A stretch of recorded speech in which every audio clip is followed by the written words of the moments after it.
What's up mga kaligot? For today's video, magluluto tayo ngayon ng pugo.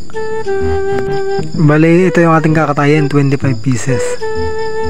Ito po, nung tapos na namin katayin, hinati-hati na po natin, tapos binak natin sa gitna. Tapos kukuha natin yung mga laman loob, aalisin natin yan.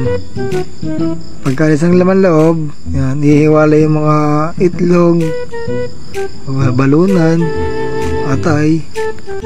Yan, naalisin po natin yan, yung mga balunan na yan. Tapos babakay natin yung wet packs nya.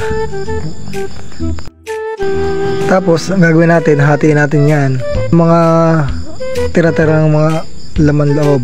Sa hatiin natin sa apat na peraso. Tapos alisin natin yung mga paa. Yung mga paa ibubukod natin, gagawin natin Adidas, no? And then i-repeat natin ang process. Ganun na, libak sa gitna, hati sa apat, alisin ang mga tira-tirang laman loob. Tapos yung paa itabit, gagawin Adidas, no? Tapos magagayat tayo ng sibuyas tsaka bawang. Parang sibuyas naman pampautog, no? Saka bawang, yan. Pagkatapos natin linisin, ilagay natin sa isang lalagyan. Tapos, yan, dalaga ko siya ng sukat toyo. Tapos dalaga natin ng condiments. Oh, ligat ng dalaga ng paminta, oh. Galing pang Australia. Ayaw, di ba?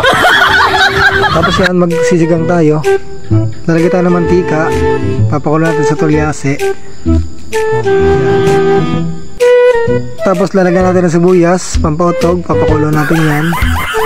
Isabay na rin natin ang bawang at ating igigisa. Ayan, haluin lang natin ang haluin. Hello. Ayan, pagkahalo natin, maya ilalagay na natin yung ginayat natin pugo na nakamarinate sa suka.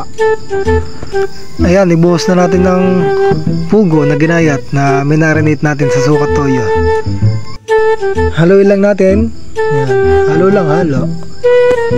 Pagkatapos nating haluin, tatakloban natin ngayon. Ayan, o.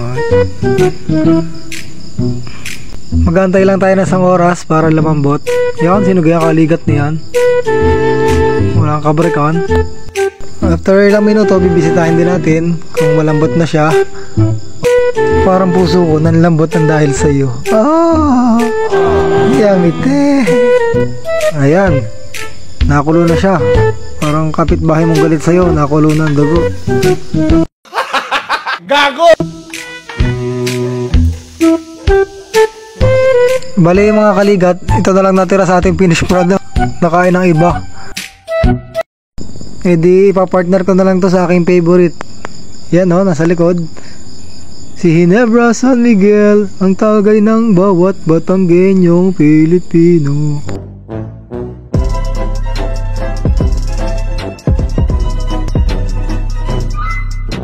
Yorme TV, follow for more mga kaligat. Thank you for watching mga kaligat.